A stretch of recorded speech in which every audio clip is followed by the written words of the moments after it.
On this episode of The End of Tourism. This is the life now. This is a cultural violence that is accepted now. And I would say a good part of that is due to the idea that tourism is helping somehow, but it's not helping. As the dominant economic industry for Hawaii, it's not really been of any benefit to Hawaiians. It's accepted, right? And we just go along with it, right? Okay, that's what's happened with tourism. But to address cultural violence in a society or in a country, you got to look at the things that are like pillars holding up that cultural violence.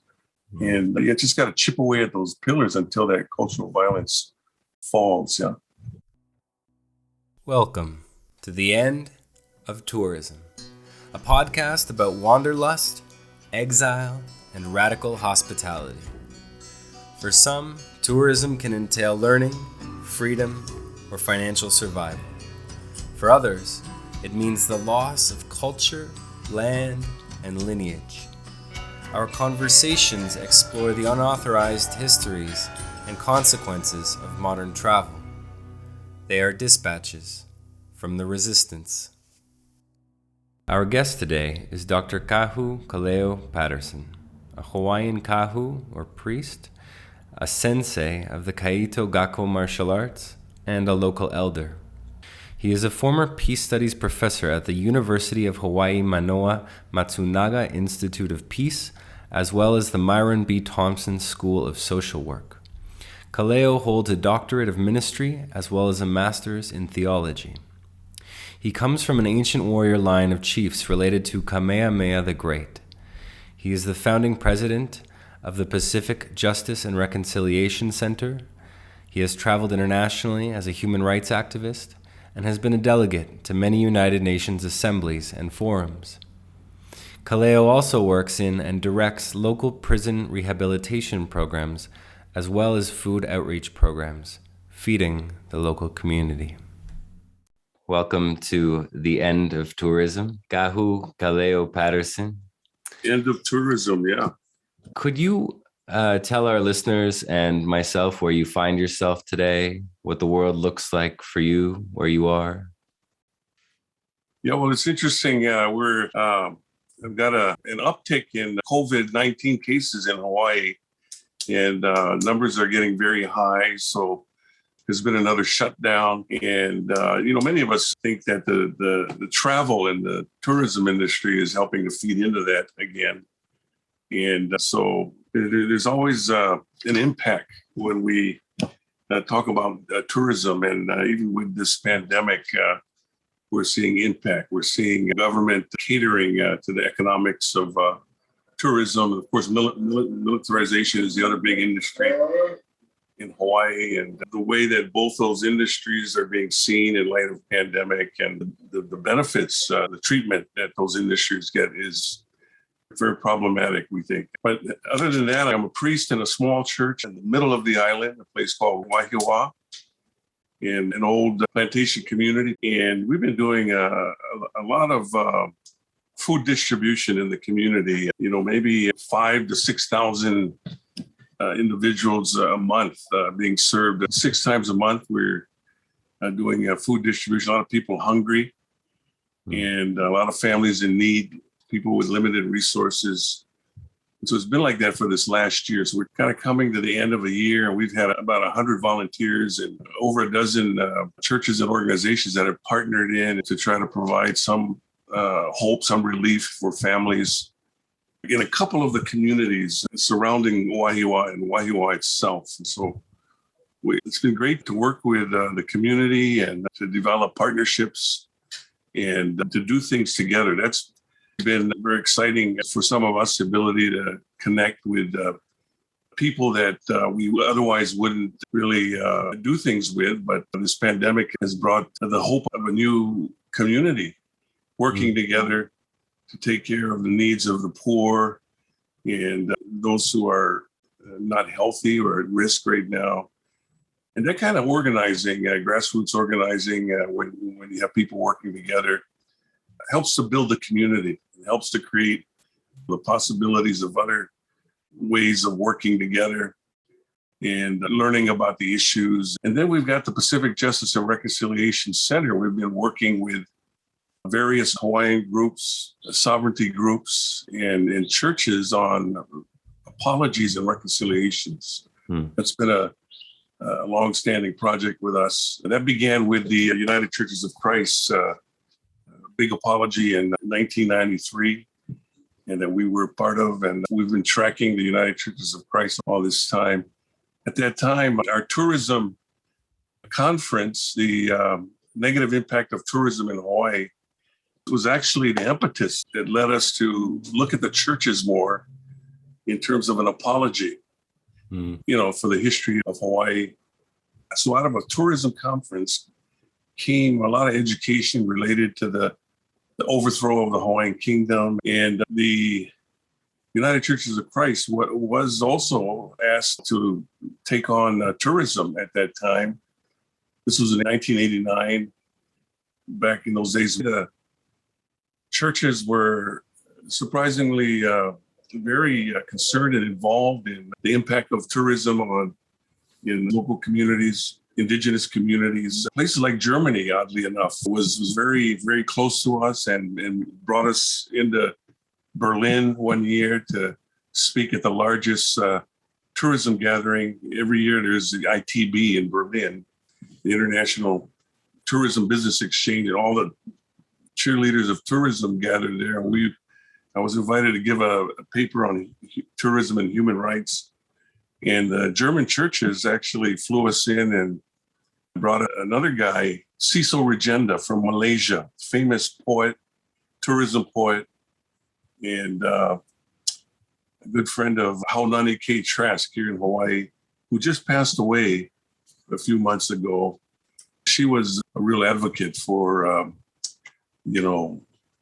looking at tourism and a real strong voice. And a lot of people still remember her and her activism in regards to tourism. So at the moment, we were also Pacific Justice and Reconciliation Center has not only worked with the United Churches of Christ here in Hawaii on apology and redress, we were also successful in having some redress come forward. In the last 5 or 6 years, the United Methodist Church here in Hawaii has also worked on an apology to Native Hawaiians for their complicity in the armed overthrow of Hawaii. And this is, it's a great resolution, and they're hoping that in another year they'll be able to push that resolution to the national level. We have bishops that are supporting that resolution. And an apology to Native Hawaiians that outlines the United Methodist complicity with that overthrow. Just last month, the United Churches of Christ, again, the Hawaiian churches this time, drafted a resolution and it was passed by the Hawaiian Churches Association, and it was accepted by national. 70% of the delegates of the General Synod of the United Churches of Christ accepted this resolution, which is titled Urging the End to the 128-year war between the United States and Hawaii. And, it stirred quite a bit of controversy here in Hawaii, and we're kind of working through that, which is a good thing. Good thing to have controversy every once in a while. But working through that and pushing all of the organizations to read the resolution, sign on. And that's the grind now. That's the work of moving everybody on this educational effort now.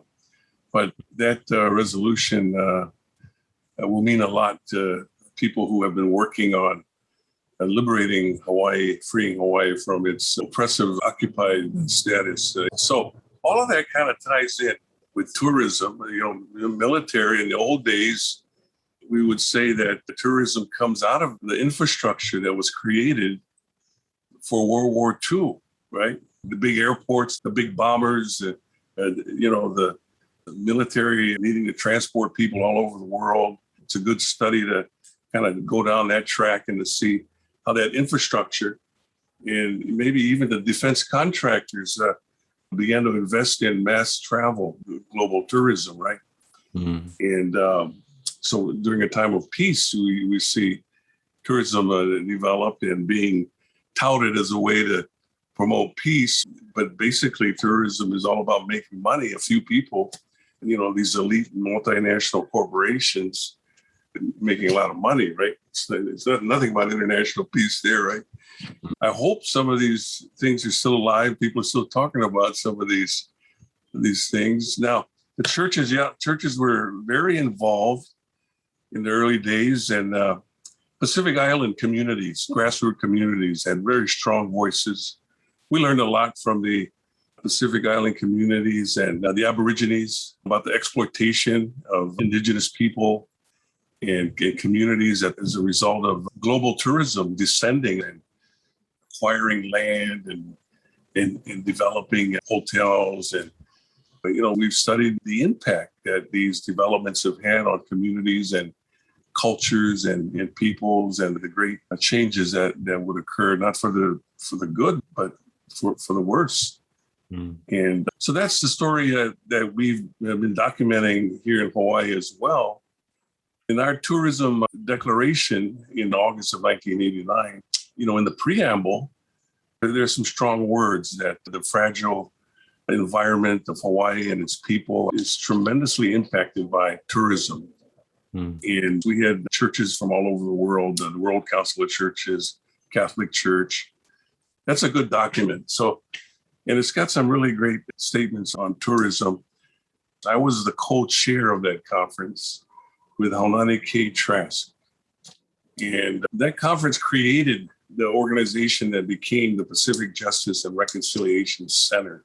Wow. For all those years, since 1989, we really tried to dig into the tourism industry and to do the good right analysis. We partnered with the Center for Third World Tourism in Bangkok. I was a part of that organization, the board of directors, and we had a bunch of meetings all over the place, and we had people coming into Hawaii for about 10 years after that. And there was just a lot of good work that went on. Part of the concern was the control of the WTO, World Trade Organization, the World Banks, and multinational corporations. That analysis is very important. I'm sure you folks have looked at some of that. That's some of the things that we've done in the past. So in 1989, that was the golden age of tourism development in Hawaii. A lot of hotels were built during those times, and we went up against a lot of bulldozers, projects, and protests. So that went on for a while in those days, but you got to have good organizing and be able to sustain that kind of work.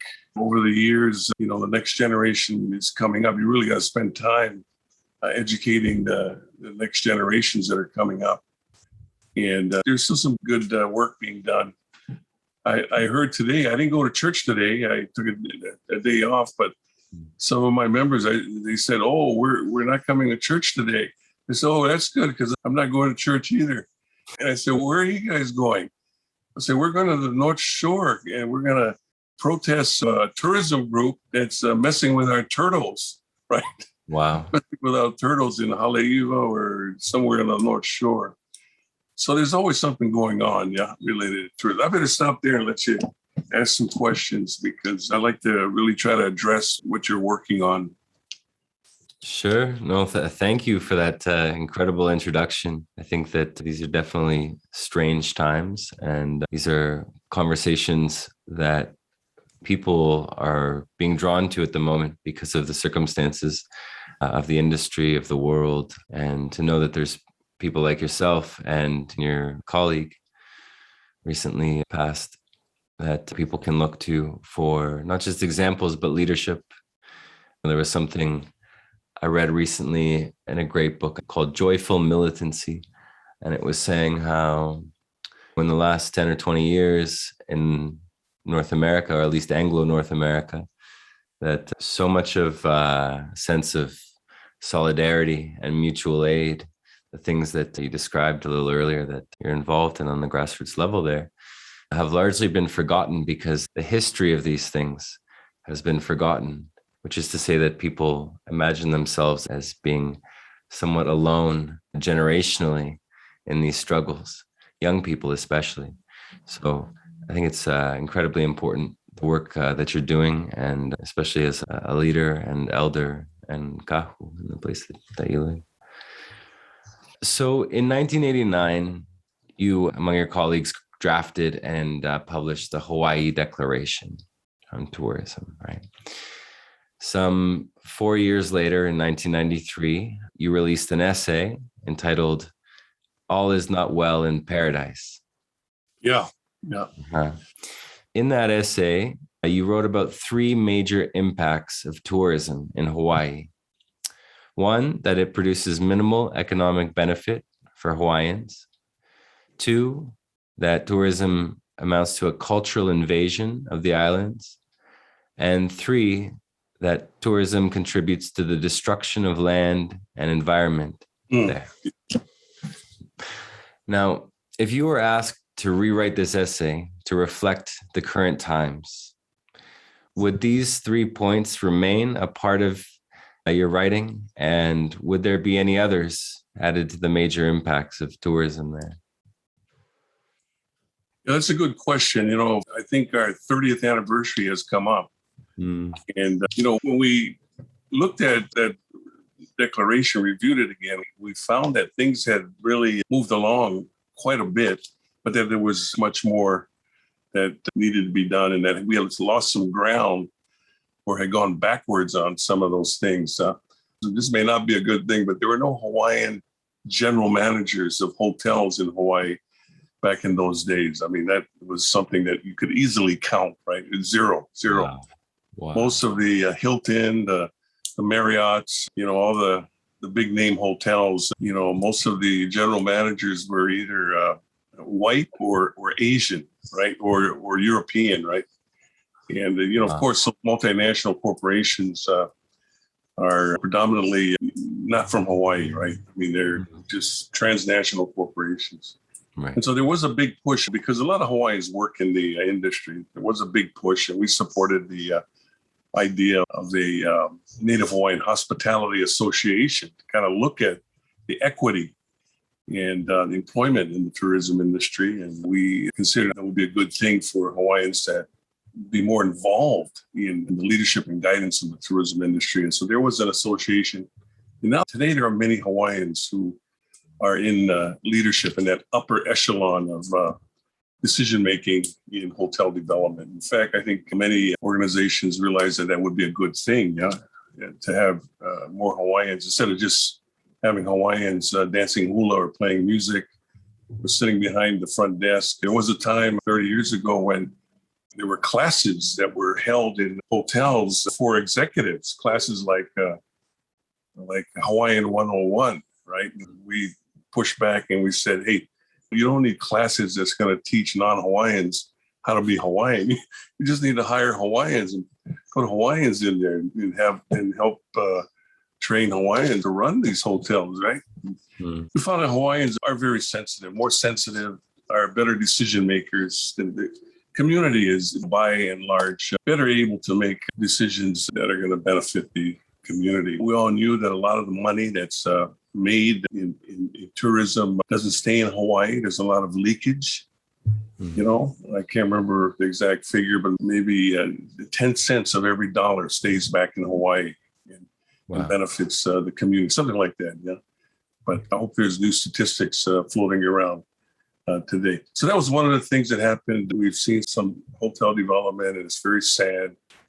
The impact on cultural places, sacred places, and impact on cultural resources like burial sites has slowed down a little bit. There's not too much left to develop, but there's always challenges. Every year there's challenges to open up lands. And we have on the Waianae side of the island of Oahu, where I'm from, we have a very pristine valleys that we know that developers and investors are sitting on properties in those valleys, just waiting for the right politics and the right timing to develop, right? So we know that, there's a lot of liquidity, a lot of money, a lot of investment out there. And it's just so hard for the community to stay on top of where the developments are. But there's a lot that needs to be done. And we really would like to see a major tourism conference in Hawaii. It would be a big help for us. And if we could just pull that together, I think that would be helpful to everybody, not just Hawaii. But this is an issue that affects the whole world, global tourism, mass travel. Right. And so I think that would be my push is let's come back to Hawaii. When we did that 30 years ago, we had Native American Indians flew in, and we had a big gathering, and everybody went out for a couple of days to visit the places where there was tourism impact and to speak with families. And then when everybody came back, everybody discussed what they saw. And that's how the tourism document came to be. It came from participants who came to Hawaii and went out and saw and walked the land and spoke with the people and came back and shared what they saw. A lot of the participants who came back then were also struggling with issues in their own home and had a lot to share. So that was just a great opportunity to start a movement. And we've stayed in touch with a lot of those folks for a long time. And that tourism document went beyond just tourism and went on to look at the history of the dispossession and the exploitation of Hawaiian culture and the people, and went on to other things that became collaborations on social justice issues. And you mentioned All Is Not Well in Paradise. I was tapped along with a woman to do an East Coast speaking tour, Hawaiian sovereignty speaking tour. So we went to New York, all the major cities, to talk about Hawaii. And that was the theme, All Is Not Well in Paradise. And that's a big one. That's a big one for us because everybody just smiles when you mention Hawaii, right? Everybody has these wonderful images and experiences of going to Hawaii. Hawaii is a wonderful place, but all is not well in paradise. That's such a hard message to communicate to people on the outside. And so that's a big one. That's a big one. All is not well in paradise. Hawaii is, among many places in the world, often considered by the tourism industry or tourists as paradise, right? What connection, if any, do you see between these sort of modern notions of pristine nature and the notions of paradise that come out of the Bible or the Christian world? And I ask in part because I have very little background or understanding as far as the book is concerned. Well, it's a good question. Many of the churches in the 1980s were already doing theology on mass travel and global tourism, right? And theology on tourism is really a great study. And in those days, we would talk about how the global tourism and mass travel, it came out of the violence of World War II, right? The violence of war and defense contractors and the creating of machines that would move soldiers around and bomb cities. And August 6th, we just commemorate here in Hawaii the bombing of Hiroshima and Nagasaki. And every year we have ceremonies in Chinatown. We do have a peace bell that's rung to remember that very tragic period in history. So that beginning in the evaluation of tourism with the violence of war and conflict is very important to look at, and how all of that machinery was transformed into making money for a few multinational corporations and so on and so forth, and to continue to move military around, right? But the other part of that was the idea that how are we promoting the idea of travel and tourism? There's just a lot of hedonistic type of lustful types of motivations that are being catered to, right? And that people are traveling just to get their rocks off, or traveling just to get away from something, traveling just so they can be something different in another place. So a lot of very selfish reasons for traveling. And so the ideas of pilgrimage, traveling as in terms of pilgrimage, right? religious pilgrimage, spiritual journey, which has a very different set of behaviors and expectations and responsibilities, right? So you have spiritual journey, pilgrimage, and these are the kind of ideas that need to be fostered, right? You know, a lot of people, they hear about the impact of tourism in Hawaii, and they say, "Oh, we don't want to go to Hawaii," right? Wow. And yet the Hawaiians are like, "No, come and visit us," right? Mm. And that's the point, right? If you're not going to make a connection, spiritual connection, yeah, don't come. But you know, people, it's a very complex idea. But more so, the ideas of why do you have to get away, right? What are you running away from, right? You know, even that has a lot of question, and the idea of a vacation, right? I mean, that, you know, a lot of people in Asia, a lot of people in the world don't have it. There's no concept for a vacation, right? You work, right?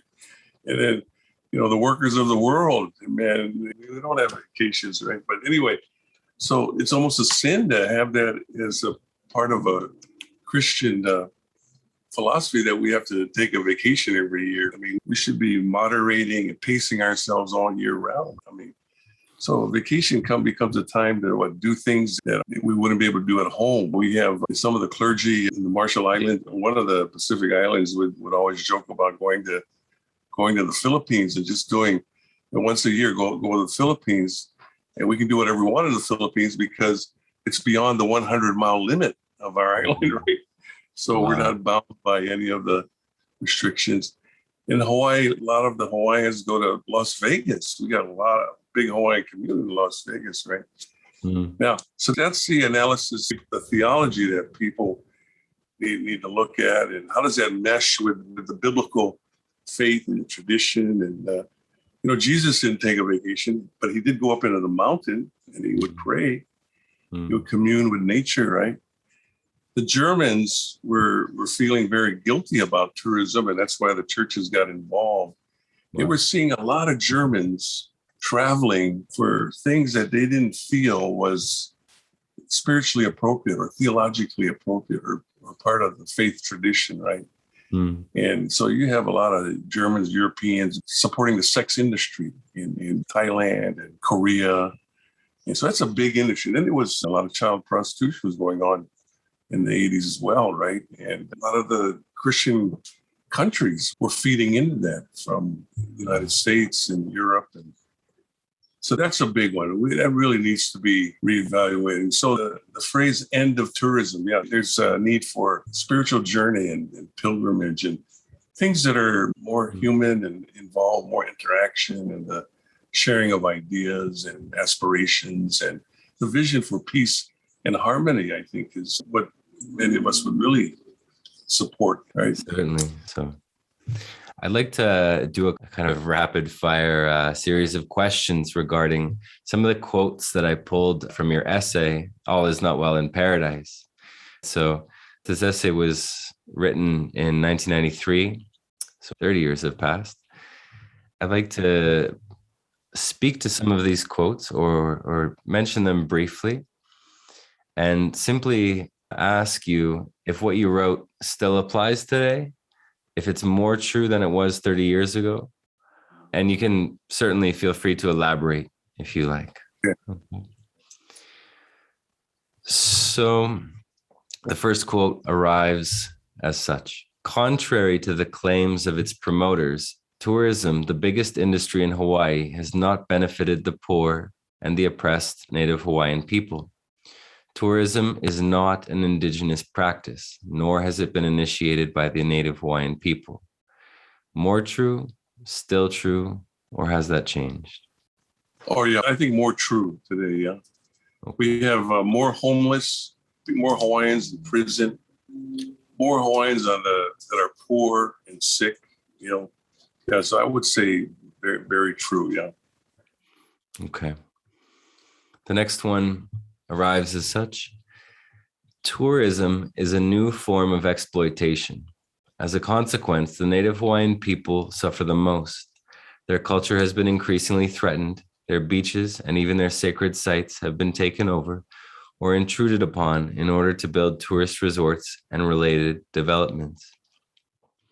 More true, still true. I would say more true. We have parks that would be frequented by Hawaiian families on the beach, on the coastal areas, that were once, when Hawaii was a place where Hawaiian families would go seasonally to fish and to spend time with family. But Hawaiians can't do that anymore because most coastal areas are now owned by the state, are converted into parks, where when a hotel development goes in or a coastal golf course, access to traditional fishing grounds are made very limited. So during the pandemic, we have beaches that have been shut down, and we have places that have not been open for over a year now.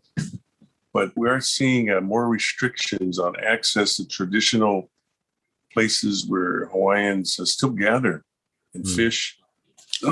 And so that assertion is more true today than it was back then. Yeah. Wow. The next one is, tourism brings and expands the evil of an economy which perpetuates the poverty of Native Hawaiian people and which leads to sexual and domestic violence and substance abuse among the Native Hawaiian people. In addition, sexism and racism are closely interlinked with tourism. More true, still true, or has changed since then? I'd say it's more true. We have a prison system that went through a major study about 6-7 years ago. It was a study on Native Hawaiians in the prison and criminal justice system.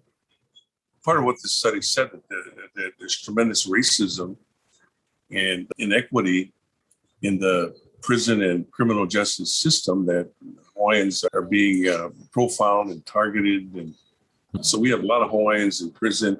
And then once you get into prison, you stay in the prison. Even though you're only sentenced for 5 years, you'll end up in there for 20 years because of the way the prison system works. And some of that is directly related to the fear that society has towards keeping the tourism industry protected from crime and property damage. And we've done studies, and studies have been funded on the impact of mega resorts on Hawaiian communities. And family dissolution, conflicts rise up. Increase in drug abuse goes up. The numbers are not good whenever a big development goes up in a community. Our prisons and our homelessness and our folks, young and old, who are in drug rehab programs, which are filled to capacity, these are signs and indications that things aren't getting better. They've been getting worse. If here on the Waianae coast, all of our parks get filled with people who are homeless or houseless, and there's just a rotation of evictions. Now, we have the most beautiful beaches in Hawaii, but this is the scenario in almost every Hawaiian community. People who are houseless, having to live on the beaches and being moved around, maybe once every 3 or 4 months, being evicted and having to go down to the coast to find another place or under a bridge.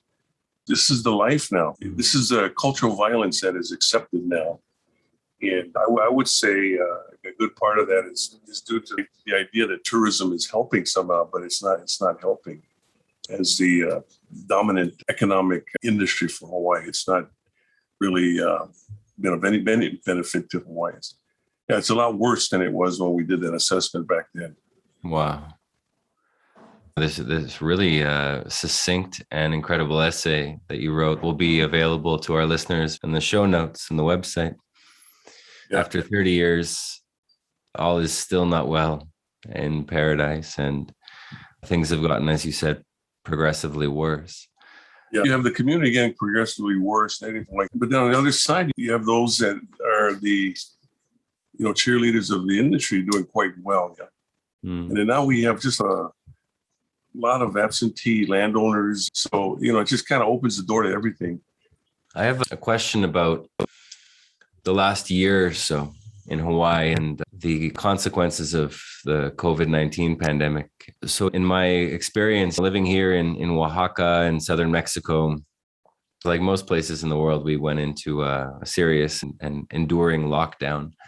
Being primarily a tourist town, it was an incredible sight. The streets were closed. The tourists and the tourism was gone, at least temporarily. People had an opportunity, local people anyways, to remember what it was like or what it could be like to live in a place not dominated by foreign entitlement, we'll say. So I'm wondering, what was your experience in the last year regarding the pandemic, the lockdowns, the fallout, and then now what very much seems to be, to put it poetically, a viral return of tourism to the islands? Yeah, 30 years ago, there were 5 to 6 million visitors coming to Hawaii every year. And the Hawaii Visitors Bureau, which is a nonprofit entity that's supported by the government and primarily the tourism interests in Hawaii, were projecting 11 million tourists by the year 2000. So they were projecting a doubling of tourism from the late 1980s. And we couldn't fathom what it would be like to have 11 million tourists. I mean, in 1980s, we thought we had too many tourists coming to Hawaii at that time, right? For our listeners, approximately how many residents were there in Hawaii at the time? Yeah, at the time, I think about 1 million, if not Wow. less. You're thinking a small island like Kauai, population maybe 50,000, and maybe 800,000, 900,000 on Oahu. So 11 million visitors. Now, about 20 years ago, we had an opportunity to sit in on a meeting of city and county municipal planners from all of the islands. And at that time, the assessments that were coming in from all of the planners was that the most major infrastructure in each island, like sewage, water, electricity, roads, even schools, most infrastructure to support a community was 20, 30 years behind in terms of maintenance and in terms of upgrading and all those kind of things, right? But the most interesting statement was that no one had any idea how we're ever going to catch up. And in fact, there was some certainty that we're never going to be able to catch up with what the infrastructure needs are for the communities on all the islands. Yeah. And that's still true today. I mean, it's just survival. Now, tourism always gets the infrastructure that they need, the roads and the water and the harbors. So the infrastructure is a big impact. It gets left to the city and the politicians to handle. But of course, they just push all that money away. And I think a lot of it goes into the development of the economy. And a lot of it goes to tourism to make sure that tourism stays strong, right? The community gets less and less each year, yeah. Mm-hmm. I was on the island of Kauai when Hurricane Iniki hit. Mm-hmm. And many in our community, after we were able to put things back together, the first 3 months, a lot of people lost their homes. There was a lot of work that needed to be done to clear the roads. But people came together. It was a good relief effort that the community really worked together. But people were really warmed to the idea that the beaches were free, that there weren't many tourists on the island anymore. So same with the pandemic, with the less traffic and having the beaches open again, it's like a breath of fresh air. It's a good feeling, be able to have space and to have time to think and not have to worry about the traffic and all those things.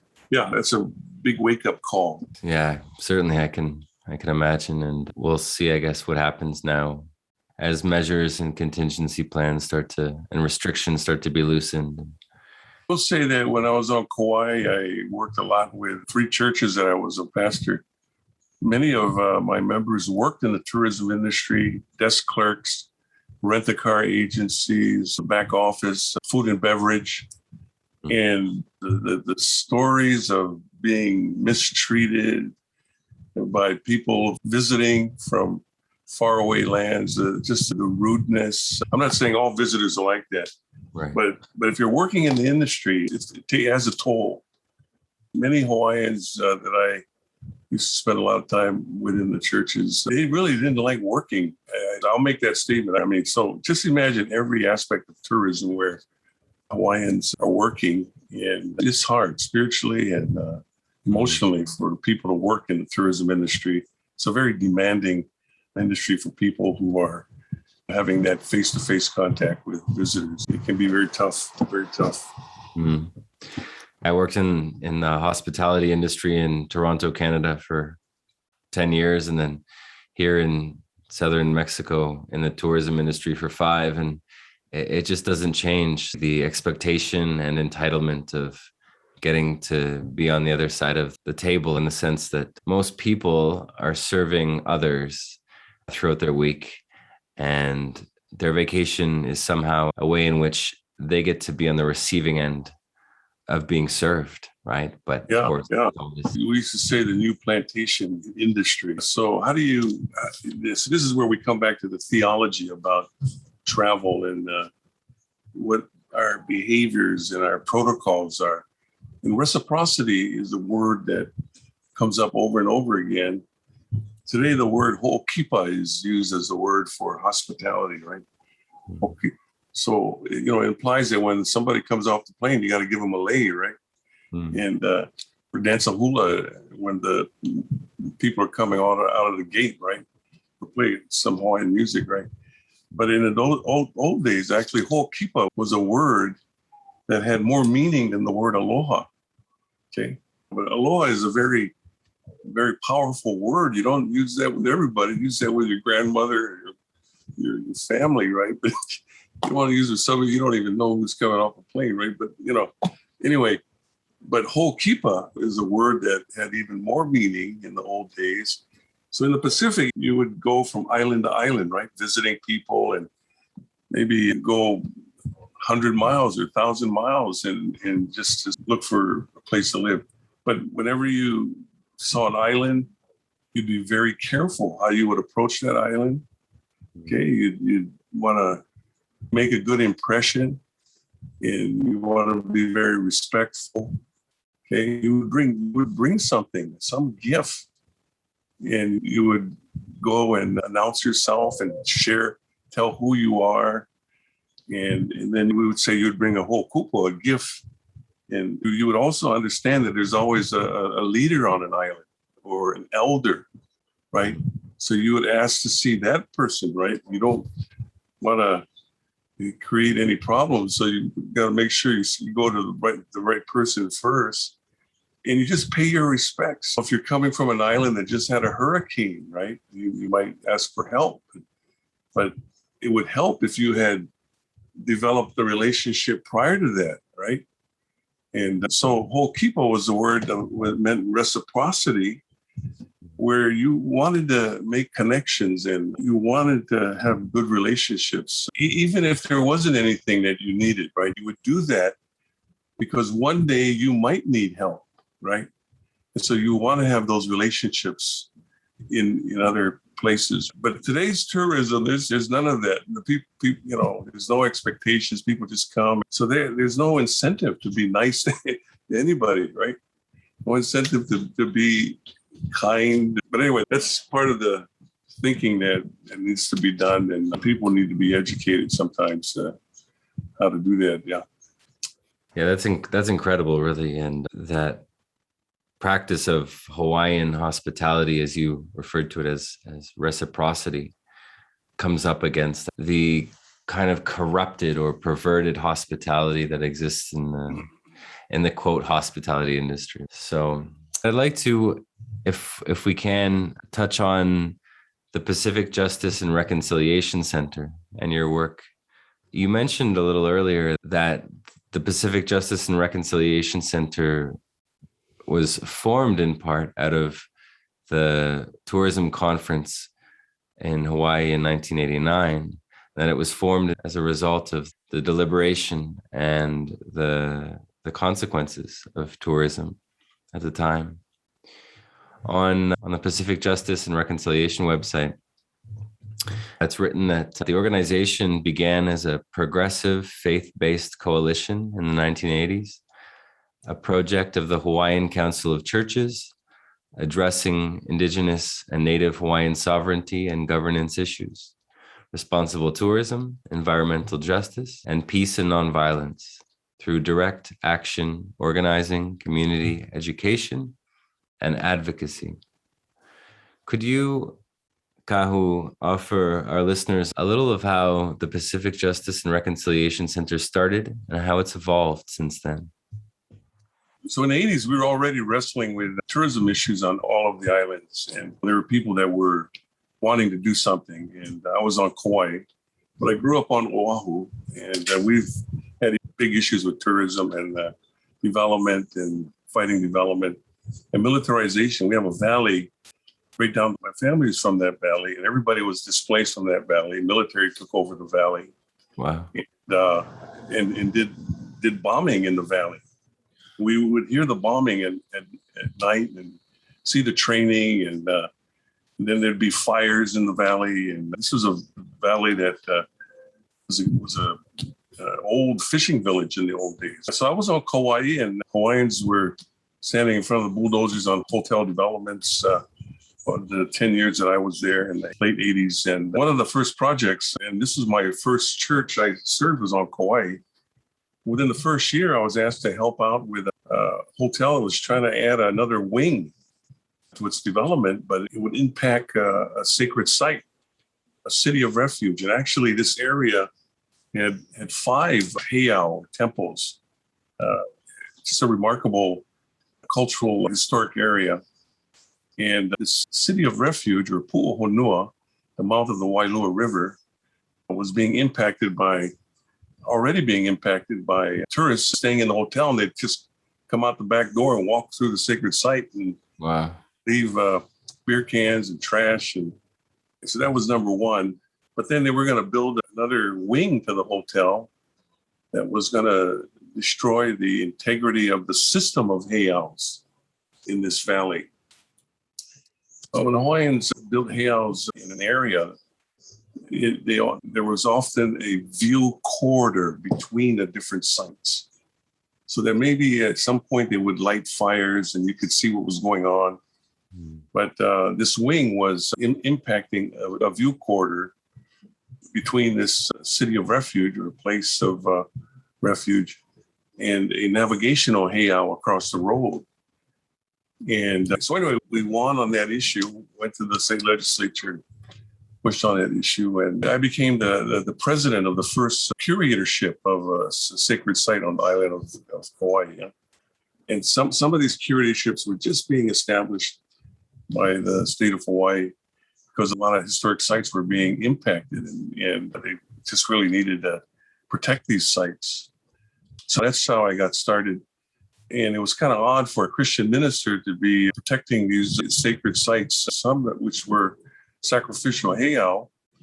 But, these were just like sacred sites in the Old Testament, right? I mean, they were part of our history, right? And so I did get in a little bit of trouble when we ended up having to take care of all these heiaus. We formed an all-island coalition of Hawaiian leaders and church leaders. So what we wanted to do is to bring more church leaders into relationship and collaboration with the activists. And there was quite a separation over the years due to the missionaries. So we had a lot of education to do with the people in the churches. And so we formed the Hawaii Ecumenical Coalition, the HEC, and it was a project of the Hawaii Council of Churches. And then later, a group of us decided to take on the tourism issue in a big way. We became the Hawaii Ecumenical Coalition on Tourism.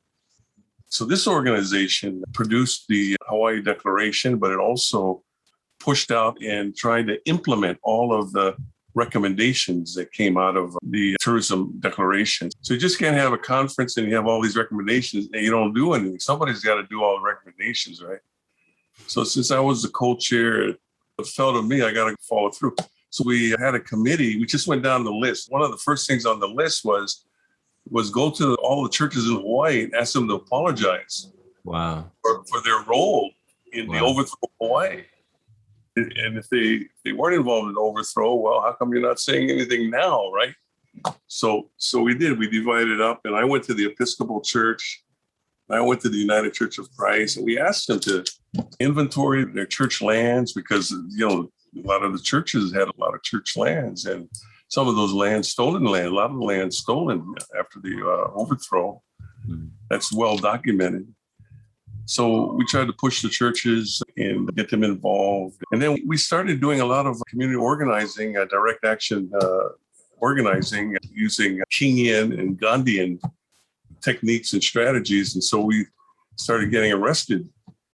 So we've been arrested. I've been arrested about 12 times from those days. And we don't want to get arrested, but sometimes that's the only way you can get attention and move the agenda forward. And so we were already studying and doing nonviolent direct action organizing. Then as a church organization, we really wanted to begin working with the Hawaiian community and others on developing a movement and organizing slowly and looking at not just working with Hawaiians, but developing the sympathy of the larger majority. In any social justice, social change movement, if you want big social change, you have to work on the sympathy of the larger majority, right? Mm.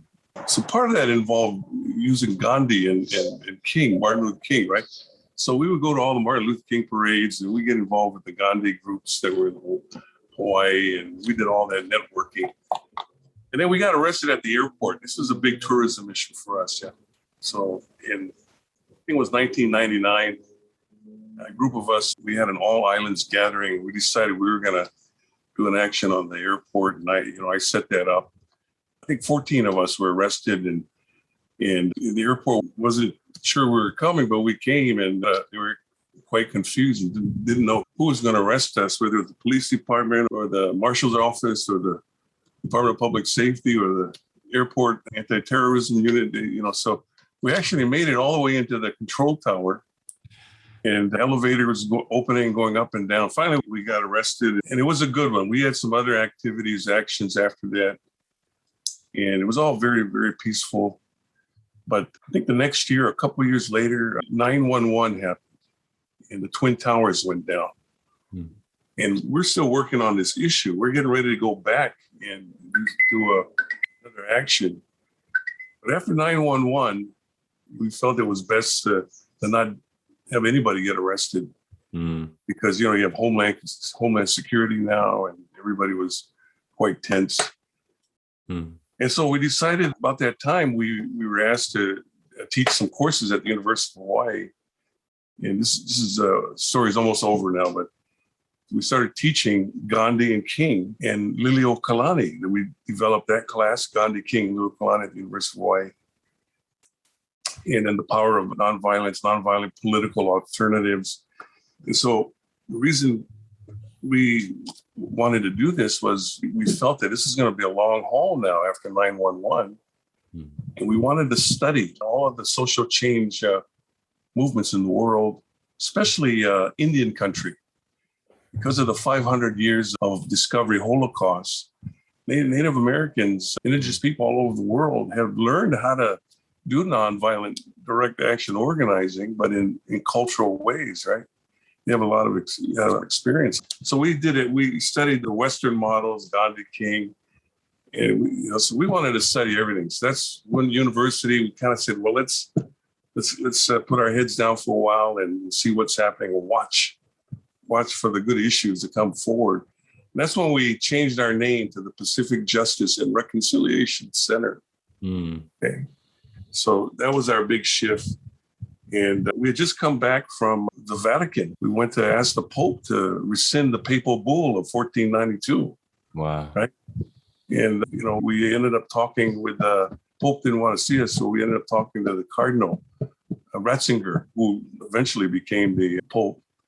But we've been commemorating the papal bull in Honolulu for years.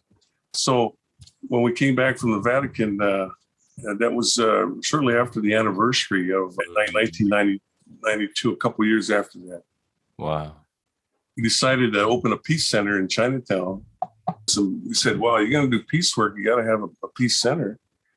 So we started putting peace centers on the ground. People would say, what's a peace center? Well, what do you got? You need help with peace? Let's talk about it, man. So we would just do peace work, open up these centers and just do peace work in the community that we were in, and just look at what was going on and work with the people and organize, right? So anyway, that's our history, Pacific Justice and Reconciliation Center. But one of the themes that we've always worked on is this reconciliation with the Hawaiians and the churches. And this whole mandate came out of the tourism declaration that we would ask the churches to apologize. So we haven't given up on that. We've visited every denomination in Hawaii, most of the major denominations. And a lot of them were very receptive. Today we've got two denominations that have apologized and redress issues. And we've spent a lot of time trying to organize projects that are related to doing some reconciliation between churches and Native Hawaiians. We did a Cleveland project. For 6 years, we went to Caldwell, New Jersey, where the Sopranos, the guys were from, right? Caldwell, New Jersey is where President Grover Cleveland was born. And his cradle is still there. His house is still there where he was born. So we decided we would make that our landing in New Jersey. In 6 years, we went and visited the historic site and met with the people of Caldwell, New Jersey. After the second year, they started holding luau's for us, right? This is our way to educate them on Hawaii. Nobody knew anything about Hawaii or the overthrow. And then the second year, we were invited to go to New York, where President Grover Cleveland was the sheriff of New York, and then the mayor, and then the governor. So we did our rounds there for 5 years. But in that first year, we made contact with the grandson of President Grover Cleveland. Now, why was so important about Grover Cleveland? Well, he was a supporter of the Queen when she was overthrown. So we had a great project, and grandson came to Hawaii. We put him on a surfboard in Makaha and had him paddle a Hawaiian canoe and took him to a luau. He ate everything, right? He was just a great guy, George Cleveland. And through him, we started projects in New York, New Jersey, and in Hawaii, just educating people. That's reconciliation work, yeah. Yeah, he was able to visit the schools in Hawaii and church schools. And so that's reconciliation work. And right now we've got this resolution, UCC resolution that's been passed on ending the war. And so we organized to get everybody to read that, to make a statement. And we're saying that we need to end the war in Hawaii, the occupation that's been going on in Hawaii. But we want to go beyond that. We want to end all wars in the world, all wars today that have been ongoing for a long time, but all war. Yeah. So that's our most current project. And tourism is a war, right? Tourism is a war that we're fighting too, right? So we're going to follow up on the churches. We're hoping you're going to help us follow up on the churches and bring this issue back to life. It's a tough issue. People have a hard time seeing the relevance, but it's very relevant, very relevant. Certainly. Well, I wanted to ask you, for our listeners' sake and for my sake, what do you think is the relationship between justice and reconciliation in Hawaii? These two terms are often used together, not just in Hawaii, but in many places around the world where these two things are being sought after, especially by indigenous people. Why do you think we find these two concepts together? Yeah.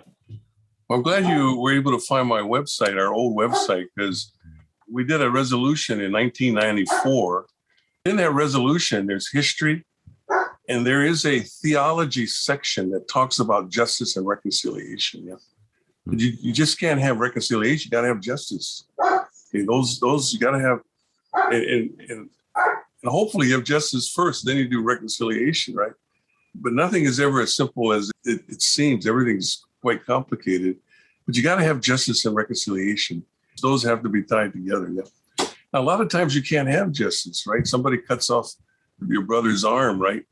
You can have reconciliation, but you're not going to get his arm back, right? But you still got to do something related to justice, right? And so justice and reconciliation, there's some good theology there. Stolen Nation Resolution, it's on the website.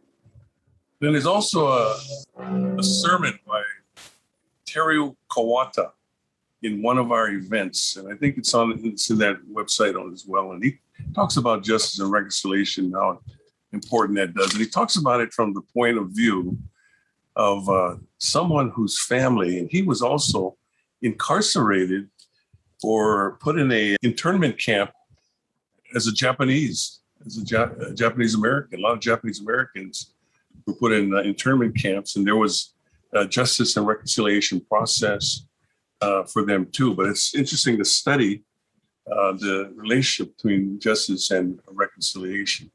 Now, that's a simple answer, but what I wanted to share with you, what Jesus says, if you go to the altar and you're bringing a gift to the altar and you have every intention to worship God and to do something honorific, but then Jesus says, if you remember that you have a grudge against your brother, right?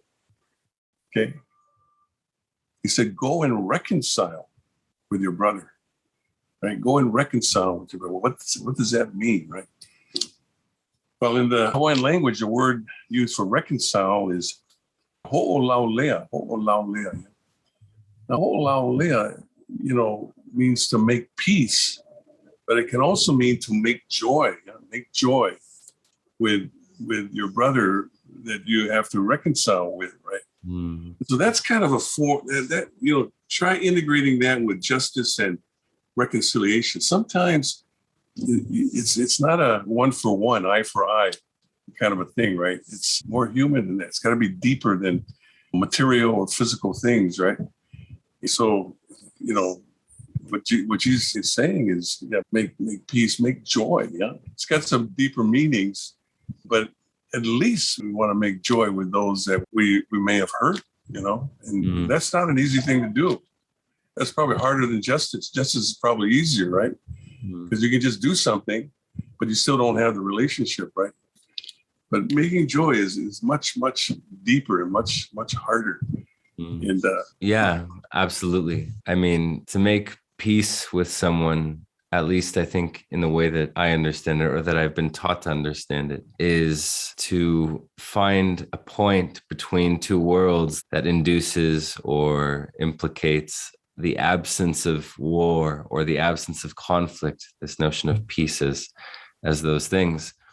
But joy speaks to something much deeper. It's not just the stalemate or the tolerance of the other, but the acceptance, perhaps, and a willful or willing collaboration between worlds, and perhaps in this case, culture. This is often something that I've seen referred to in what very little I understand about these worlds within religious communities, about interculturality or intercultural worldviews.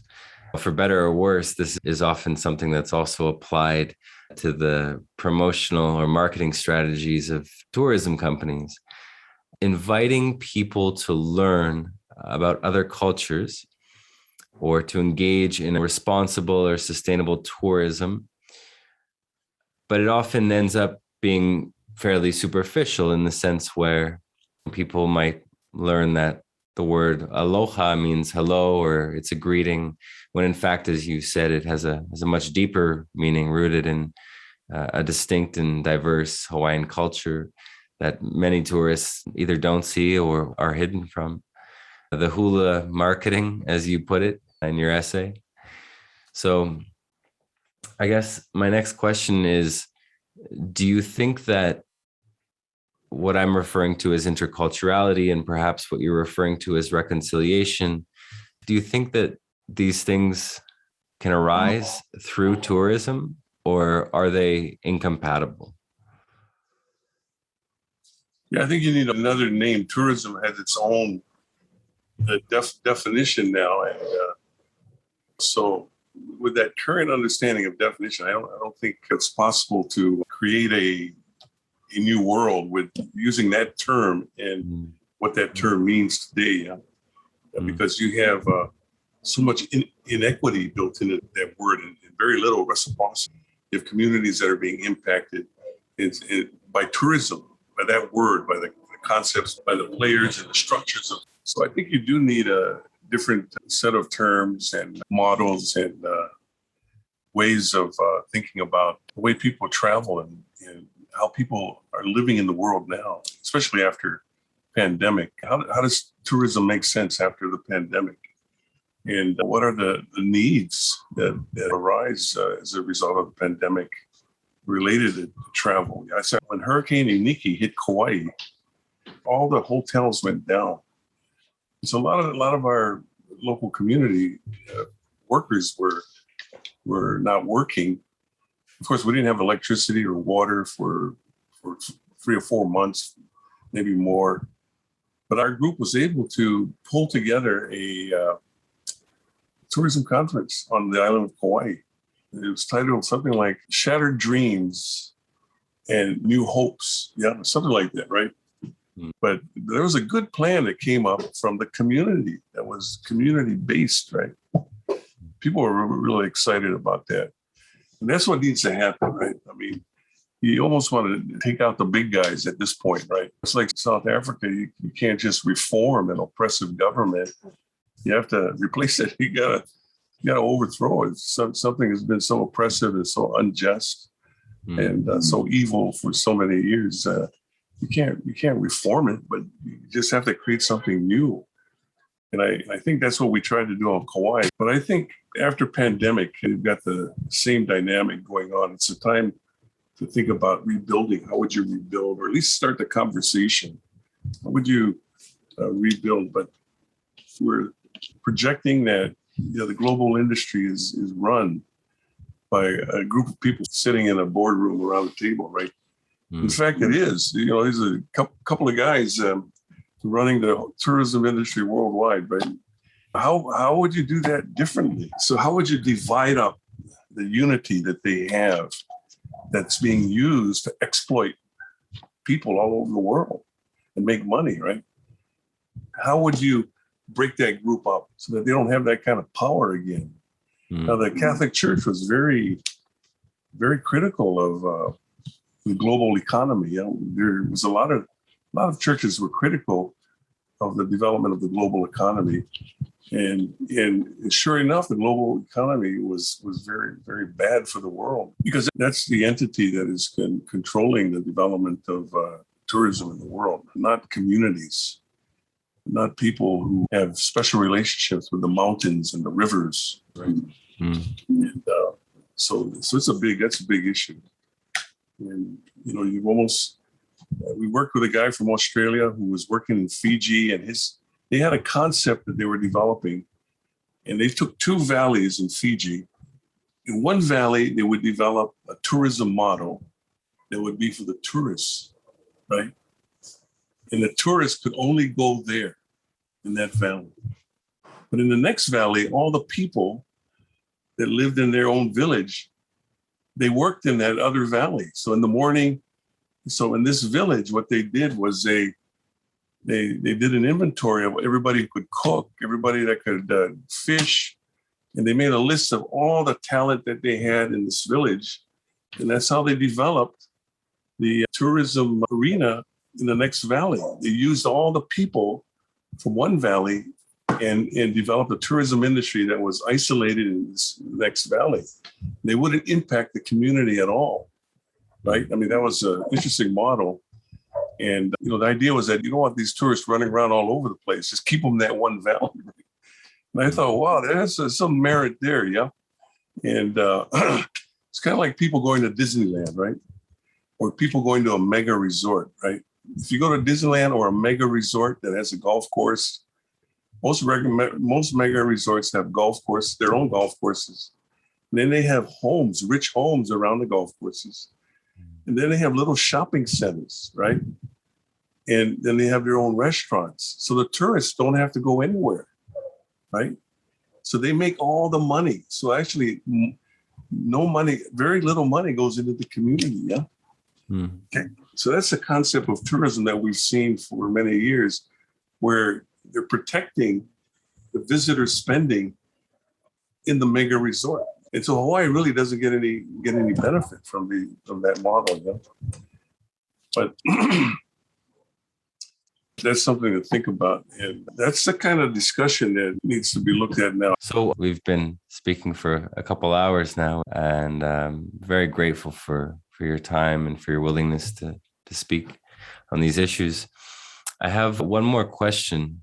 So if tourism is an extension of the colonial project, if it is by and large exploitative, then how do you think tourists themselves and tourism workers can participate in a world where justice and reconciliation are at the forefront of the meeting between cultures? You know, I think the world is full of contradictions, and the world has to figure out, you know, how to work together to, you know, have sustainability be a real hope, reality. You know? So in that discussion about sustainability and saving the earth and climate change and all that, I think the tourism discussion has a place there. Yeah?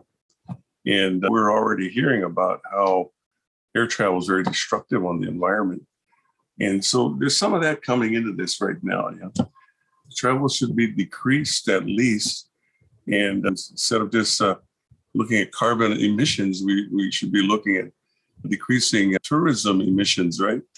And so the equity of the economic development that tourism tries to sell is really not a true picture. And so sometimes if you study in peace studies, you have like a dictatorship, right? The violence becomes cultural.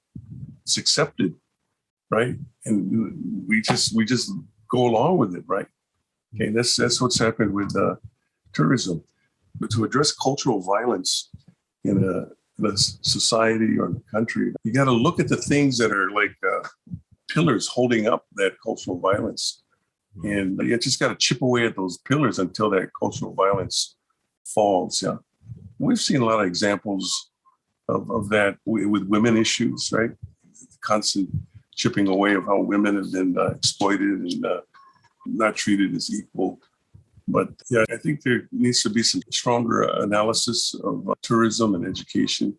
Black Lives Matter in the United States has really shifted the race question quite a bit. And I think it can happen with tourism.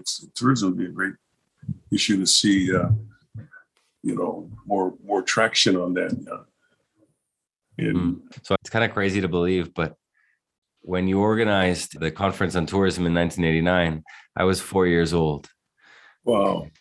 So, on behalf of our listeners, I want to offer a deep bow for your willingness to join us and speak to these issues. And I'd like to ask if there are any final thoughts that you'd like to share before we depart, and how our listeners might learn about the over-tourism situation in Hawaii, and how they might find out about the Pacific Justice and Reconciliation Center. Well, like, I mentioned earlier, we helped a group of Hawaiians that wanted to have more brown faces in high places, and the Native Hawaiian Hospitality Association. That was a good project. Yeah, everybody's got to do projects like that, right? And just to bring some equity, race equity, racial justice equity into the economy. People are looking for ways to do things differently, and there's openings everywhere. You got to just get in there. So stay in touch, and I got some good people, younger people, and it's your turn now. You were 4 years old, 30 years old. Now it's your turn. We're here to support you now. Yeah, well, none of this would be possible without elders like yourself. So I hope you know that. Well, thank you once again, Kahu, on behalf of our listeners for joining us today. And all of the information regarding the Pacific Justice and Reconciliation Center is posted in our show notes and homework for our guests. Thank you so much. I appreciate your time in making this possible. Want to get the information out for sure. Blessings on you and your work and the people you're working with, and God give you every mercy and every grace and every healing and every blessing, and give you the new beginning that we're all desiring. For you and your people as well. Thank you for listening to the End of Tourism podcast. If what you heard had its way with you, if the arrows hit their mark, click subscribe on Spotify, Apple Podcasts, or wherever you're listening. To go deeper, join us at theendoftourism.com and follow us on social media under the handle The End of Tourism.